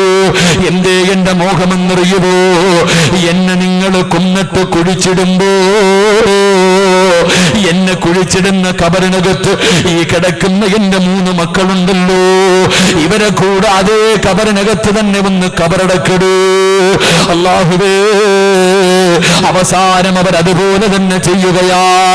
അല്ലാഹുവിന്റെ റസൂലിനോട് ജിബ്രീൽ പറയുന്നു, യാ റസൂലല്ലാഹ്, അല്ലാഹുവിന്റെ നബിയേ, ആ പെണ്ണിന്റെ എന്റെ കബറാനബിയേ. എന്റെ പ്രിയമുള്ളവരെ, അതുകൊണ്ട് പടച്ച റബ്ബിനെ കുറിച്ചുള്ള പേടി കടന്നു വരട്ടെ. എന്റെ പ്രിയമുള്ളവരെ, വാല് നിർത്തുകയാ, വാലിന് കുറവൊന്നുമില്ല. ആരുടെ മൊബൈൽ എടുത്തു നോക്കിയാലും ഒരു വാലുണ്ടല്ലോ. ഏത് ചെറുപ്പക്കാരനാകട്ടെ, ഏത് പെണ്ണാകട്ടെ, ഏതൊരു മനുഷ്യന്റെയും മൊബൈൽ എടുത്തു നോക്കുമ്പോ പടച്ചവനെ കബീർ ബാക്കവിയുടെ, നൗഷാദ് ബാക്കവിയുടെ, ഷമീർ ദാരിമി, പടച്ചവനെ പി അബൂബക്കർ കാസിമി, ഇതുപോലെ ഇഷ്ടപ്പെടുന്ന ഏതെങ്കിലും ഒരു ഉസ്താദിന്റെ 1 മിനിറ്റെങ്കിലുമുള്ള പ്രഭാഷണം ഉണ്ടാകുമല്ലോ. അതിനകത്ത് അവര് പറയുന്നതെങ്കിലും നിനക്കും അനുസരിച്ചുകൂട്. അള്ളാഹുവിന്റെ ഖുർആൻ കേൾക്കുന്നവരല്ലോ. എത്രയെത്രയോ ആയത്തുകൾ, ഭയപ്പെടുത്തുന്ന ആയത്തുകള് പടച്ചവനെ ഉസ്താദ് എപ്പോഴും ഓതിത്തരാറുണ്ടല്ലോ. കുല്ലു നഫ്സിൻ ദാഇഖത്തുൽ മൗത്ത്. ഇതിന്റെ അർത്ഥം ആർക്കും പറഞ്ഞു തരണ്ട. ഇത് മരണത്തെക്കുറിച്ച് ഓതുന്ന സൂറത്തല്ലേ, ഇത് മരണത്തെക്കുറിച്ച് പറയുന്ന ആയത്തല്ലേ. എന്റെ പ്രിയമുള്ളവരെ, എത്രയെത്രയോ ഖുർആനിന്റെ ആയത്തുകൾ നമുക്ക് ഓതി തരുമ്പോ അല്ലാഹുവേ, ജീവിതത്തിൽ ഒരു മാറ്റമില്ലാത്തവരുണ്ടല്ലോ. ഇന്ന് പാതിരാത്രി ബാലുകിടഞ്ഞ് പിരിയുമ്പോ അല്ലാഹുവിന്റെ പരിശുദ്ധമായ ഖുർആനിലെ 114 അധ്യായങ്ങളിൽ അധ്യായമുണ്ട്. 6 വരിയേ ഉള്ളൂ. അല്ലാഹുവിന്റെ റസൂല് പറയുന്ന സഹാബ, ഈ സൂറത്ത് ഓതുമ്പോ കരയാതെ ഓതല്ലേ സഹാബ. അല്ലാഹുവിന്റെ റസൂല് പറയുകയാ, ഈ സൂറത്ത് ഓതുന്ന സമയത്ത് കരയാതെ ഓതല്ലേ. ഏതെങ്കിലും ഒരു മനുഷ്യന് ഈ സൂറത്ത് ഓതുന്ന സമയത്ത് കരച്ചില് വരുന്നില്ലെങ്കിൽ അവന് കരയുന്നവനെ പോലെ അഭിനയിക്കണേ എന്ന് നബി മുഹമ്മദ് മുസ്തഫ അല്ലാഹുവിന്റെ റസൂല് പറയുകയാ. എന്റെ പ്രിയമുള്ള ചെറുപ്പക്കാരാ, എത്രയെത്രയോ ആയത്തുകൾ കേൾക്കുന്ന പൊന്നുപോരെ, പേടി തോന്നാറില്ലേ? പേടി തോന്നാറില്ലേ? ഖുർആനിന്റെ എത്രയോ ആയത്തുകൾ കേൾക്കുന്നവരാ. മരണത്തെക്കുറിച്ച്, ഖബറിനെ കുറിച്ച്, പരലോകത്തെ കുറിച്ച്, സിറാത്തിനെ കുറിച്ച്, മീസാനിനെ കുറിച്ച്, അല്ലാഹുവേ നരകത്തിന്റെ തീയെ കുറിച്ച്, അല്ലാഹുവേ ഖുർആനിന്റെ ആയത്തുകൾ ഇങ്ങനെ ഓതിത്തരുമ്പോ എന്റെ പ്രിയമുള്ളവരെ, നമ്മുടെ കണ്ണ് നിറയാറില്ലല്ലോ. എന്റെ പ്രിയമുള്ള ചെറുപ്പക്കാരാ, എന്റെ പ്രിയപ്പെട്ട പൊന്നുമോനെ, ഭാര്യയും ഭർത്താവും എന്ന് പറഞ്ഞാൽ എങ്ങനെ ഇരിക്കണം? ഞാൻ എന്റെ വാഴ്ന്നു നിർത്തുകയാ. നാളെ പടച്ചവന്റെ സ്വർഗത്തിൽ ഒരുമിച്ച് കൂടാൻ എന്റെ പ്രിയമുള്ളവരെ, നമ്മുടെ വീട് എങ്ങനെയാകണമെന്നറിയുമോ? നമ്മുടെ കുടുംബജീവിതം എങ്ങനെയെന്നറിയുമോ? അല്ലാഹുവേ, എന്റെ പ്രിയമുള്ള ചെറുപ്പക്കാരാ, റബീഅത്തുബ്നു അസ്ം എന്ന് പറയുന്ന ഒരു മനുഷ്യനുണ്ടായിരുന്നു പൊന്നുപോര്. റബീഅത്തുബ്നു അസ്ം എന്ന് പറയുന്ന കാണാൻ അഴകുള്ള സുന്ദരനായ ഒരു മനുഷ്യനായിരുന്നു. പടച്ചവനെ അല്ലാഹുവിനോട് ഒരിക്കൽ ദുആ ചെയ്തു, അല്ലാഹ്, സ്വർഗത്തിലെ എന്റെ ഭാര്യ ആരാണെന്ന് എനിക്ക് നീയൊന്ന് കാണിച്ചു തരണേ അല്ലാഹ്. ആ മനുഷ്യൻ അല്ലാഹുവിനോട് പടച്ചവനെ, ആലിമായ പണ്ഡിതനായ ആ മനുഷ്യൻ അല്ലാഹുവിനോട് ദുആ ചെയ്യുകയാ. പടച്ചവനെ, എന്റെ സ്വർഗത്തിലെ ഭാര്യ ആരാണെന്ന് എനിക്ക് ഇവിടെ വെച്ച് കാണണമല്ലോ, എനിക്കൊന്ന് കാണിച്ചു തരണേ അല്ലാഹ്. അവിടുന്ന് ദുആ ചെയ്യുകയാ. റബീഅത്തുബ്നു അസ്ം എന്ന് പറയുന്ന മനുഷ്യൻ ദുആ ചെയ്തു. അവിടുന്ന് സ്വപ്നം കാണുകയാ. ആരാ സ്വർഗത്തിലെ ഭാര്യയെന്നറിയുമോ? മൈമൂനത്തുൽ മിസ്രിയ. സ്വർഗത്തിലെ ഭാര്യ മൈമൂനത്തുൽ മിസ്രിയാട്. പടച്ചവനെ, ആ മനുഷ്യനുണ്ടല്ലോ, അവിടുന്ന് രാവിലെ എഴുന്നേറ്റ് മിസ്ർ എന്ന് പറയുന്ന രാജ്യത്തേക്ക് കടന്നു പോവുകയാ. കാരണം തന്റെ ഭാര്യയെന്ന് കാണണമല്ലോ, സ്വർഗത്തിലെ ഭാര്യയാണല്ലോ. പടച്ചുറപ്പി അവിടുന്ന് കാണാറ് മിസ്ർ എന്ന് പറയുന്ന നാട്ടിലേക്ക് കടന്നു ചെല്ലുമ്പോ ലോകമറിയുന്ന പണ്ഡിതനാണല്ലോ. നാട്ടുകാര് മുഴുവനും ഓടുകയാണ്, നാട്ടുകാര് മുഴുവനും ഓടിക്കൂടുകയാ. അവസാനം അതാ അവിടുന്ന് പറഞ്ഞു കൊടുത്തു, ഈ നാട്ടില് മൈമൂന എന്ന് പറയുന്ന ഒരു പെണ്ണുണ്ട്, എനിക്ക് അവളെയൊന്ന് കാണണം. പടച്ചവനെ, നാട്ടുകാരോട് അന്വേഷിക്കാ പറയുമ്പോ ആ നാട്ടുകാര് മുഴുവനും മൈമൂന എന്ന് പറയുന്ന ഒരു പെണ്ണിനെ തിരഞ്ഞു നടക്കുകയാണ്. മൈമൂന എന്ന് പറയുന്ന ഒരു പെണ്ണിനെ തേടി നടക്കുകയാ. അവസാനം വൈകുന്നേരമായപ്പോ അവര് വന്നിട്ട് പറഞ്ഞു, തങ്ങളെ ഈ നാട്ടിൽ 3 മൈമൂനമാരുണ്ട്. മൈമൂന എന്ന് പറയുന്ന 3 പെണ്ണുങ്ങൾ ഈ നാട്ടിലുണ്ട്. പക്ഷേ അവരന്വേഷിക്കുന്നവരല്ല. കാരണം അവർ അർഹതയില്ലാത്തവരോ, അവര് മോശമായ ജീവിതം നയിക്കുന്നവരാ. ആ സമയത്ത് അവിടെ നിന്ന് പറഞ്ഞില്ല, മൈമൂന എന്ന് പറയുന്ന ഒരു പെണ്ണി നാട്ടിലുണ്ട്. പടച്ചവനെ, ആ സമയമുണ്ടല്ലോ ഒരു മനുഷ്യൻ പറയുന്നു, തങ്ങളെ മൈമൂന എന്ന പേരുള്ള ഒരു ഭ്രാന്തി പെണ്ണി നാട്ടിലുണ്ട് തങ്ങളെ. അവൾക്ക് ഭ്രാന്താ തങ്ങള്. അവൾ ഞങ്ങളുടെ ഉറക്കം കെടുത്തുന്നവളാ. പാതിരാത്രി പകൽ മുഴുവനും പർവ്വതത്തിന്റെ മുകൾ തട്ടിലാണ്. രാത്രിയായ ഞങ്ങളുടെ വീടിന്റെ മുന്നിൽ വന്നിട്ട് അവര് പാട്ട് പാടുന്ന പെണ്ണാ. അവള് ഞങ്ങളുടെ ഉറക്കം കെടുത്തുന്നവളാ. അവൾക്ക് ഭ്രാന്താണെന്ന് പറഞ്ഞു കൊടുക്കുമ്പോ റബീഅത്തുൽ അസം പറയുകയാ, ഞാൻ അന്വേഷിക്കുന്ന മൈമൂന അവളാ. പടച്ചവനെ, പർവ്വതത്തിന്റെ മുകൾ തട്ടിലേക്ക് കടന്നു പോവുകയാ. ചെന്ന് നോക്കുമ്പോ സുബ്ഹാനല്ലാഹ്, മൈമൂന നിസ്കാരത്തിലാ. മൈമൂന നിസ്കാരത്തിലാ. റബിയ അവിടെ നിൽക്കുകയാണ്. അവസാന നമസ്കാരം കഴിഞ്ഞപ്പോ അവിടെ നിന്ന് പറഞ്ഞു, അസ്സലാമു അലൈക യാ മൈമൂന. അവിടെ നിന്ന് റബിയ സലാം പറയുകയാ. ഉടനെ മൈമൂന പറയുകയാണ്, വഅലൈക്കുമുസ്സലാം റബിയ. ജീവിതത്തിൽ ഒരിക്കൽ പോലും കണ്ടിട്ടില്ലാത്തവരാ, പക്ഷേ പരസ്പരം പേര് വിളിക്കുകയാണ്. അതാ റബിയ ചോദിച്ചു, ഞാനാണെന്ന് എങ്ങനെ മനസ്സിലായി? എന്റെ റബ്ബെനിക്ക് കാണിച്ചു തന്നു. എന്നെ വിവാഹം കഴിക്കാൻ വന്നതല്ലേ, എന്നെ വിവാഹം കഴിക്കാൻ വന്നതല്ലേ. എങ്കിൽ എനിക്കൊരാഗ്രഹമുണ്ട്, അല്ലാഹുവിന്റെ ഖുർആൻ ഒന്ന് നാവ് കൊണ്ട് ഓതുന്നത് എനിക്കൊന്ന് ഓതിത്തരുവോ? അല്ലാഹുവിന്റെ ഖുർആൻ ഓതുന്നത് കേൾക്കാൻ എനിക്ക് വല്ലാത്ത കൊതിയാ. എന്റെ സ്വർഗത്തിലെ ഭർത്താവാണല്ലോ, എന്റെ സ്വർഗത്തിലെ ഭർത്താവാണല്ലോ, എനിക്കൊന്ന് ഖുർആൻ ഓതിത്തരുവോ? എന്റെ പ്രിയമുള്ള പെങ്ങളെ, അല്ലാഹുവിന്റെ ഖുർആനിലെ ഒരു സൂറത്ത് ഓതുകയാണ്. അല്ലാഹുവിന്റെ ഖുർആനിലെ ഒരു സൂറത്ത് ഓതുകയാ. യാ അയ്യുഹൽ മുസമ്മിൽ ഖുമിൽ ലൈല ഇല്ലാ ഖലീലാ നിസ്ഫഹു അവ ഇൻഖുസ് മിൻഹു ഖലീലാ ഔ സിദ് അലൈഹി വറത്തിലിൽ ഖുർആന തർതീലാ. സൂറത്തുൽ മുസമ്മിൽ ഇങ്ങനെ ഓതുകയാണ്. തന്റെ സ്വർഗത്തിലെ ഭാര്യയ്ക്ക് കേൾക്കാൻ പടച്ചവരെ റബിയ എന്ന് പറയുന്ന മനുഷ്യൻ ഇങ്ങനെ ഖുർആനിന്റെ ആയത്ത് ഓതുകയാ. അവിടെ നിന്ന് ഓതി അവസാനം ഇന്നലദൈനാ അൻകാലം വജീമാ. പടച്ചവരെ, മൈമൂനാന്റെ കൈകാല് വിറയ്ക്കുകയാ, കണ്ണ് നിറഞ്ഞൊഴുകുകയാ, ശരീരം ഇങ്ങനെ വിയർക്കുകയാണ്. അവിടെ നിന്ന് പറഞ്ഞു, ഒന്നുകൂടെ ഈ ആയത്തൊന്നോതുവോ?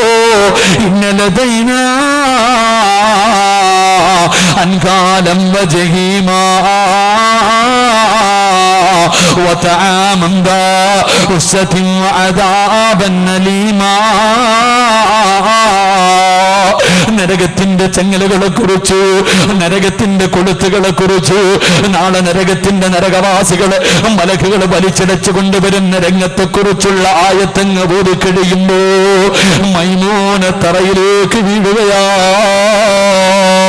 അനങ്ങുന്നില്ല, ചലിക്കുന്നില്ല. അവസാനം കുറെ സമയം കഴിഞ്ഞു. തന്റെ പ്രിയപ്പെട്ട സ്വർഗത്തിലെ ഭാര്യയുടെ അടുക്കലേക്ക് തന്നെ വിളിക്കുമ്പോ സുബ്ഹാനല്ലാഹ്, ഈ ലോകത്തോട് യാത്ര പറഞ്ഞു പോയി. പടച്ചവനെ, 6 മണ്ണിലേക്ക് കടന്നു പോവുകയാ. ഖുർആനിലെ ഒരേ ഒരായത്ത് കേട്ടപ്പോ ഹൃദയം പൊട്ടി മരിച്ചുപോയെന്ന് ചരിത്രം പഠിപ്പിക്കുമ്പോ ഭാര്യയും ഭർത്താവെന്ന് പറഞ്ഞാൽ ഇങ്ങനെ നമ്മൾ ദുആ ചെയ്യുമല്ലോ. അല്ലാഹുവിന്റെ റസൂൽ പറഞ്ഞു, ഇങ്ങനെ ദുആ ചെയ്യുന്ന ഭർത്താവിന് സ്വർഗത്തിലൊരു കൊട്ടാരമുണ്ട്. ഏത് ദുആയാ? ശമീറുദാരി നിസ്കാരം കഴിഞ്ഞ് പള്ളിക്കകത്തിരുന്നിട്ട് നിസ്കാര പായിൽ നിന്ന് ദുആ ചെയ്യുമല്ലോ. റബ്ബനാ ഹബ് ലനാ മിൻ അസ്വാജിനാ വദുരിയതിനാ ഖുർറത അയ്യുനിൻ വജഅൽനാ ലിൽമുത്തഖീന ഇമാമാ.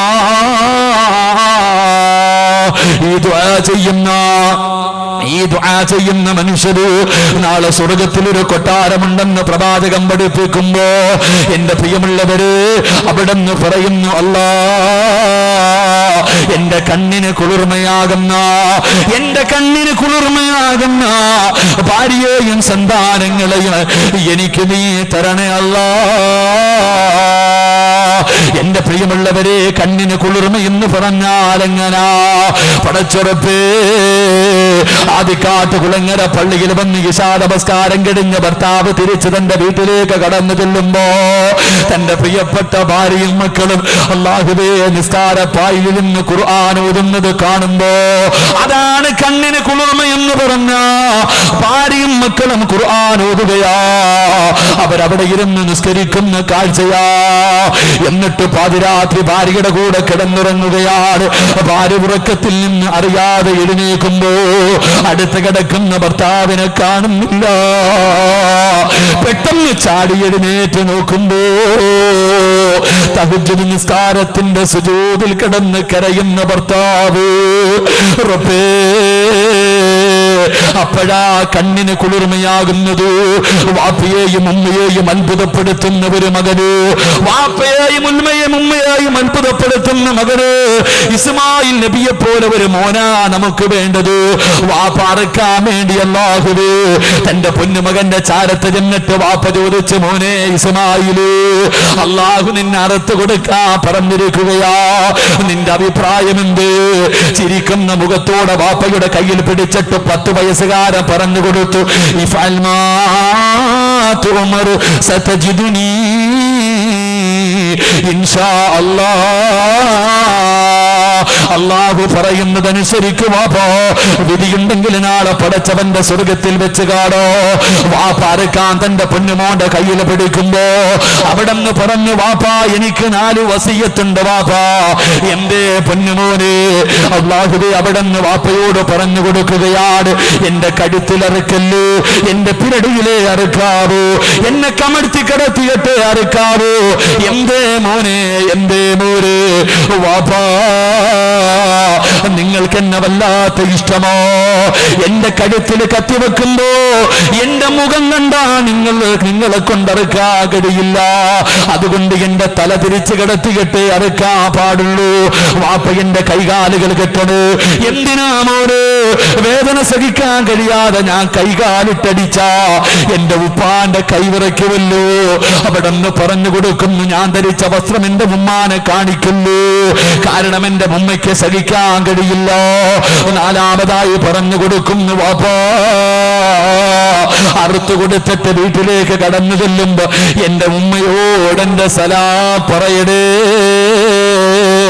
നാളെ സ്വർഗത്തിൽ വെച്ച് കാണാമെന്ന് എന്റെ ഉമ്മയോട് പറയടേ എന്ന് പറഞ്ഞു കൊടുത്ത 10 വയസ്സിന്റെ താഴെ പ്രായമുള്ള ഇസ്മായിൽ എന്ന പൊന്നുമോനെ പോലെ ഒരു മകനെ നമുക്ക് വേണ്ടി. യഹിയാ നബിയെ പോലെ പടച്ചവനെ കുറിച്ച് ഓർത്ത് കരഞ്ഞ ഇതുപോലെ ഒരു മകൻ ലോക ചരിത്രത്തിലില്ലല്ലോ.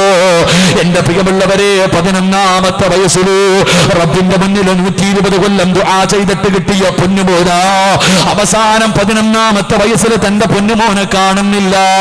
യഥാ സക്കരിയാ നബി അലൈഹിസ്സലാം അല്ലാഹുവേ ബൈത്തുൽ മുഖദ്ദസിന്റെ മുന്നിൽ പോയി പൊട്ടിക്കരഞ്ഞിട്ട് പറയുന്നു, റബ്ബേ വയസ്സാങ്കാലത്ത് കരഞ്ഞു ചോദിച്ചിട്ട് തന്നതാ തമ്പുരാന്, എന്റെ പൊന്നുമോനെ കാണുന്നില്ല പടച്ചവര്, എന്റെ പൊന്നുമോനെ കാണുന്നില്ല പടച്ചവര്, എനിക്ക് തിരിച്ചു തരടേ എന്ന് ദുആ ചെയ്തിട്ട് സക്കരിയാ നബി നടന്നു വരുമ്പോ പള്ളിക്കാട്ടിലൊരു കരച്ചിൽ കേൾക്കുകയാ. പാതിരാത്രി ശ്മശാനത്തില് ഒരു കുഞ്ഞിന്റെ കരച്ചിൽ കേൾക്കുകയാ. സക്കരിയാ നബി നടന്നു ചെല്ലുമ്പോ ഇടിഞ്ഞു കിടക്കുന്ന ഒരു പഴയ കബറിനകത്തിരുന്ന കരച്ചിൽ കേൾക്കുന്നത്. ഇടിഞ്ഞു കിടക്കുന്ന ഒരു പഴയ കബറിനകത്ത് സക്കരിയാ നബി അടുത്ത് ചെന്ന് നോക്കുമ്പോ തന്റെ പ്രിയപ്പെട്ട പൊന്നുമോൻ യഹിയാ പാതിരാത്രി ഖബറിനകത്തിരുന്ന് കരയുകയാണ്. 11 വയസ്സാണ് പ്രായം. 11 വയസ്സാണ് പ്രായം. സക്കരിയ നബി കരഞ്ഞുകൊണ്ട് ചോദിച്ചു, മോനെ യഹ്യാ, എന്തിനാടോ പാതിരാത്രി ഖബറിനകത്ത് വന്നിരുന്ന് കരയുന്നത്? തന്റെ 11 വയസ്സുള്ള പൊന്നുമകനോട് വാപ്പ ചോദിക്കുമ്പോ അവിടുന്ന് കരഞ്ഞുകൊണ്ട് പറഞ്ഞ മറുപടി എന്തെന്നറിയുമോ? വാപ്പാ, അവസാനം വന്നു കിടക്കേണ്ടത് ഇതിനകത്തല്ലേ, അവസാനം വന്നു കിടക്കേണ്ടത് ഇതിനകത്തല്ലേ. ഞാനും നിങ്ങളോട് പിരിയുകയാ, എന്റെ വയത് നിർത്തുകയാ. ആദിക്കാട്ട് കുളങ്ങര മക്കാമിന്റെ മുന്നിൽ ഒരുമിച്ച് കൂടിയ മുസ്ലിമേ, വാപ്പ പോയപ്പോ എന്തേ മോനെ കൊണ്ടുപോയത്? വാപ്പ പോയപ്പോ എന്തേ കൊണ്ടുപോയത്? പോകുന്ന സമയത്ത് റബ്ബ് അധ്വാനിച്ചത് മുഴുവനും നിന്റെ കയ്യിൽ വെച്ച് തന്നിട്ട് നീ വാങ്ങിക്കൊടുത്ത 3 കഷ്ടം തുണിയിൽ പൊതിഞ്ഞ് നിന്റെ വാപ്പ പോകുമ്പോ വാപ്പ നിന്നോട് പറയാതെ പറഞ്ഞതെന്തെന്നറിയോ? മരിച്ചു കിടന്ന സമയത്ത് എല്ലാം നിന്റെ കയ്യിൽ തന്നിട്ട് പടച്ചവനെ ആദിക്കാട്ട് പള്ളിയിൽ നിന്ന് ഇവിടെ നിന്ന് മയ്യത്ത് കെട്ടില് വീടിന്റെ മുന്നിൽ കൊണ്ടുവച്ചു, നിന്നെ കുളിപ്പിച്ചു, അവസാനം എടുത്തു വെച്ചു. 3 കഷ്ടം തുണിയിൽ പൊതിയാ സമയത്ത് തലമറയ്ക്കുന്ന സമയത്ത് ആരോ പറഞ്ഞു, മോനൊന്ന് കാണട്ടെ, മോനൊന്ന് കാണട്ടെ. അവസാനം വാപ്പാന്റെ തലയങ്ങോട്ട് പുതിയ സമയമായപ്പോ നീ അടുത്ത് വന്നിട്ട് ഉപ്പാന്റെ കവിളിലൊരുമ്മ വെച്ചപ്പോ, ഉമ്മാ, എന്റെ പ്രിയമുള്ള ചെറുപ്പക്കാരാ, വാപ്പ നിന്നോട് പറഞ്ഞു തന്ന ഒരു വാക്കുണ്ട്, മോനെ, ഇതെല്ലാം നിന്റെ കയ്യിൽ തന്നത് നിനക്ക് സുഖിക്കാനല്ലടാ. നീയും ഒരു ദിവസം ഇതുപോലെ വെച്ച് കൊടുത്തിട്ട് പോകേണ്ടവരാ. എന്നെ പോലെ നീയും പോകേണ്ടവനാ. എന്റെ പ്രിയമുള്ള പെങ്ങള്, ഉമ്മ ജീവിച്ചിരുന്ന കാലത്ത് ഉമ്മയോട് സ്വർണം ചോദിച്ചാ തരില്ലല്ലോ, പക്ഷേ കടന്നു കൊടുത്തല്ലോ. നീ എല്ലാം ഊരിയെടുത്തപ്പോ, കമ്മലൂരിയപ്പോ, മാലയൂരിയപ്പോ, വളവൂരിയപ്പോ, മോതിരവൂരിയപ്പോ നിന്റെ ഉമ്മ ചലിക്കാതെ കിടന്നു തന്നല്ലോ. അതുപോലെ നീയും കിടക്കേണ്ടവരാ. അതുകൊണ്ട് പാതിരാത്രി ഒരുമിച്ച് കൂടിയവരോട് നിർത്തുകയാ, എന്റെ പ്രിയമുള്ളവരെ, അവസാനം നന്നായിക്കോ. ഇന്നലെ കണ്ടവനെ ഇന്ന് കാണാത്ത ദുനിയാവോ, ഇന്നലെ കണ്ടവനെ ഇന്ന് കാണാത്ത ദുനിയാവോ. എത്ര പെട്ടെന്നാ പോകുന്നത്, എത്ര പെട്ടെന്നാ പോകുന്നത്. ഒരസുഖവുമില്ലാത്തവരുണ്ടല്ലോ. പടച്ചവനെ, എന്റെ കൂടെ പഠിച്ച പത്തനാപുരത്ത് ഇടത്രയിലുള്ള റിയാസ് എന്ന് പറയുന്ന 10-33 വയസ്സുള്ള ഒരു ചെറുപ്പക്കാർ, റബ്ബേ, 2 ആഴ്ചക്ക് മുമ്പാ പോയത്, 2 ആഴ്ചകൾക്ക് മുമ്പാ പോയത്. പടച്ചവനെ, ഹജ്ജ് കഴിഞ്ഞ് തിരിച്ചു വന്നു. അവന്റെ മയ്യത്തെ കബറടക്കാൻ എനിക്ക് പങ്കെടുക്കാൻ കഴിഞ്ഞില്ല. പിറ്റേ ദിവസം ഞാൻ അവന്റെ വീട്ടിലേക്ക് കടന്നു ചെല്ലുമ്പോ അവന്റെ പ്രിയപ്പെട്ട ഉമ്മയുണ്ടല്ലോ, എനിക്കൊരുപാട് ഭക്ഷണം വിളമ്പി തന്നവരാ. എന്നെ കണ്ടപ്പോ ഓടി വന്നിട്ട്, സിറാജ്, പോയടാ മോന്, 33 കൊല്ലം ഞാൻ പോറ്റി വളർത്തി എന്റെ പൊന്നുമോര് ഞങ്ങളെ വിട്ട് പിരിഞ്ഞു പോയെന്ന് പറയുമ്പോ ഇതുപോലെ എത്രയെത്ര മയ്യത്ത് കണ്ട് ചെറുപ്പക്കാരാ. അതുകൊണ്ട് മോനെ, ആദിക്കാട്ട് കുളങ്ങരയിലെ നെഞ്ചും പിരിച്ച് നടക്കുന്നതിൽ കാര്യമില്ലടാ. എന്റെ പ്രിയപ്പെട്ട വാപ്പയോട് പറയുന്നു, എപ്പോഴാണ് കാര്യമെന്നറിയുമോ? എല്ലാവർക്കും സെൽഫി എടുക്കാൻ വല്ലാത്ത ആഗ്രഹമോ? ഈ മക്ബറയുടെ മുന്നിൽ വന്ന് പോലും എടുക്കുന്നവരുണ്ട്. കഅബാലയത്തിന്റെ മുറ്റത്ത് പോയി സെൽഫി എടുത്തിട്ട് ഫേസ്ബുക്കിൽ ഇട്ടിട്ട് ലൈക്ക് തണ്ടെന്ന ചെറുപ്പക്കാരാ, ലൈക്ക് മേടിക്കേണ്ടത് എപ്പോഴെന്നറിയുമോ? ഫോട്ടോ എടുത്ത് ഫേസ്ബുക്കിൽ ഇട്ടിട്ടല്ലടാ. എപ്പോഴാണ് ലൈക്ക് മേടിക്കേണ്ടത്? ലൈക്ക് മേടിക്കേണ്ട സമയം എപ്പോഴെന്നറിയുമോ? ആദിക്കാട്ട് കുളങ്ങര പള്ളിയുടെ മിനാരത്തിൽ നിന്ന് നീ മരിച്ചു പോയെന്ന് വിളിച്ചു പറയുമ്പോ ഈ നാട്ടുകാർ മുഴുവനും നിന്നെ കാണാൻ നിന്റെ വീട്ടിലേക്ക് കടന്നു വന്നു. സിറാജ് സിറാജാകുന്നത് എപ്പോഴെന്നറിയുമോ? ഞാൻ വിജയാണെന്ന് പറയുന്നത് എപ്പോഴെന്നറിയുമോ? ഇന്ന് അത് പറഞ്ഞുകൊണ്ടിരിക്കുമ്പോ ഈ സദസ്സിലെങ്ങാണം ഞാനങ്ങ് വീണ് മരിച്ചുപോയാ എന്നെ പടച്ചവനെ ആരെങ്കിലും ഒന്ന് കൊണ്ടുപോകുമല്ലോ. എന്റെ കൂടപ്പിറപ്പ് ദാരിമി ഉസ്താദിന്റെ മയ്യത്തിന്റെ വീട്ടിൽ കൊണ്ടുപോകുമല്ലോ. പടച്ച റബ്ബേ, സിറാജ് വിജയിച്ചത് എപ്പോഴെന്നറിയുമോ?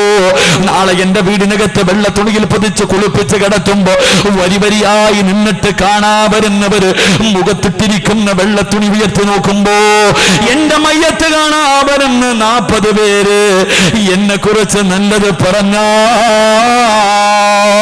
മോനെ ലൈക്ക് പേടിക്കേണ്ടത് അപ്പോഴാടാ, മരിക്കുമ്പോഴാടാ ചിരിക്കേണ്ടത്. ചിരിക്കേണ്ടത് എപ്പോഴെന്നറിയുവോ? വാശി കാണിക്കേണ്ടത് എപ്പോഴെന്നറിയുവോ? നമ്മുടെ ഉമ്മ എപ്പോഴും നമ്മളോട് പറയാറുണ്ട്, മരണവേദനയുടെ വേദനയും നൊന്താട് പ്രസവിച്ചതുണ്ട്. എങ്കിൽ ഉമ്മയോട് തന്നെ ചോദിക്കുമോര്, വാപ്പയോട് തന്നെ ചോദിക്കുമോര്, എത്ര വേദന സഹിച്ച ഉമ്മയാണെങ്കിൽ നമ്മൾ ആദ്യമായിട്ട് കണ്ട സമയത്ത് നമ്മുടെ ഉമ്മാന്റെ മുഖത്ത് ചിരിയായിരുന്നു.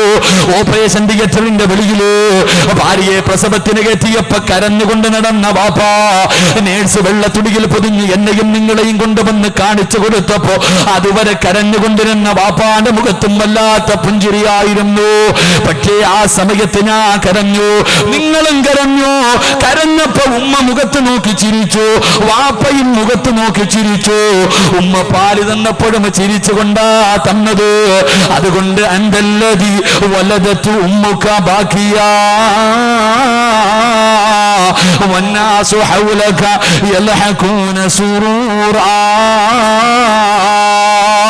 وجهد لنفسك أن تكون إذا بكوا في حال موتك لاحقا مسرورا. മോനെ, നീ കരഞ്ഞ സമയത്ത് എല്ലാവരും നിന്റെ മുഖത്ത് നോക്കി ചിരിച്ചടാ. നീ കരഞ്ഞപ്പോ നിന്റെ മുഖത്ത് നോക്കി ചിരിച്ചവരോട് പകരം വീട്ടണം. എപ്പോഴെന്നറിയുവോ? വജ്ഹദിലി നഫ്സിക അൻ തകൂന ഇദാ ബകൗ في حال موتك لاحقا مسرورا.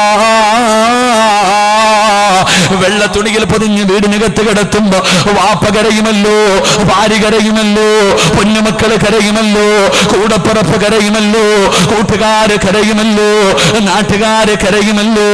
ഏറ്റവും കൂടുതൽ കരയുന്നത് ഉമ്മയല്ലേ? സമവിട്ട ഉമ്മയും പൊന്നുമകനെ എന്നെ കൈവിട്ടു പോന്നോ കാണലെന്ന പൊന്നേ. മോനെ, പോവുകയാണോടാ? ഉമ്മാനെ ഒറ്റക്കിട്ടിട്ട് പോകുകയാണോ എന്ന് ഉമ്മാന്റെ ഹൃദയം പൊട്ടി കരയുമ്പോ ആ കിടപ്പിൽ കടന്നുകൊണ്ട് ചോദിക്കണം, ഞാൻ കരഞ്ഞപ്പോ നിങ്ങൾ ചിരിച്ചില്ലേ? ഇന്ന് നിങ്ങളെല്ലാവരും കരയുമ്പോ എന്റെ മുഖത്ത് നോക്ക്, എന്റെ പുഞ്ചിരി കണ്ടോ? എന്റെ മുഖത്തെ പ്രകാശം കണ്ടോ? അപ്പോഴാണ് ചിരിക്കേണ്ടത്, അപ്പോഴാണ് വിജയാകുന്നത്. അതുകൊണ്ട് പാതിരാത്രി ഒരുമിച്ച് കൂടിയവരെ നിർത്തുകയാ. അല്ലാഹുവേ, എന്റെ പ്രിയമുള്ളവരെ, മരണമെന്ന് പറഞ്ഞാൽ എങ്ങനെ മരിക്കണമെന്നറിയുമോ? അല്ലാഹുവേ, ഈ സദസ്സിലിരിക്കുന്ന എല്ലാവർക്കും ലാ ഇലാഹ ഇല്ലല്ലാഹ് പറയാനറിയാ. എന്തിനാ മരിക്കാൻ കിടക്കുന്ന മനുഷ്യന്റെ ചാരത്ത് വന്നത് പറഞ്ഞു തരുന്നത്? എന്റെ പ്രിയമുള്ളവരെ, മരിക്കുമ്പോ എങ്ങനെ മരിക്കണമെന്നറിയുമോ? മരിക്കുമ്പോ എങ്ങനെ മരിക്കണമെന്നറിയുമോ? മരിക്കുമ്പോഴും ഇസ്സത്തോടെ മരിക്കണം ചെറുപ്പക്കാരാ, അഭിമാനത്തോടുകൂടി മരിക്കണം ചെറുപ്പക്കാരാ. എങ്ങനെ മരിക്കണമെന്നറിയുമോ? റൂഹ് പിടിക്കാൻ വരുന്ന മലക്കുൽ മൗത്ത് അസ്റായീൽ നിനക്ക് പറഞ്ഞു തരാൻ ആരും വേണ്ട, നിന്നെ ഓർമ്മപ്പെടുത്താൻ ആരും വേണ്ട. മലക്കുൽ മൗത്തിന്റെ നെറ്റിയിൽ എഴുതി വെച്ചിട്ടുണ്ട് മോനെ, നിന്റെ റൂഹ് പിടിക്കാൻ വരുന്ന മലക്കിന്റെ നെറ്റിയിൽ എഴുതി വെച്ചിട്ടുണ്ടടാ സഹാദത്ത് കലിമ. അത് വായിച്ചിട്ട് പോകണം ചെറുപ്പക്കാരാ, അത് വായിച്ചിട്ട് പോകണം ചെറുപ്പക്കാരാ. അല്ലാഹു അതിനുള്ള ഭാഗ്യം നമുക്ക് നൽകുമാറാകട്ടെ.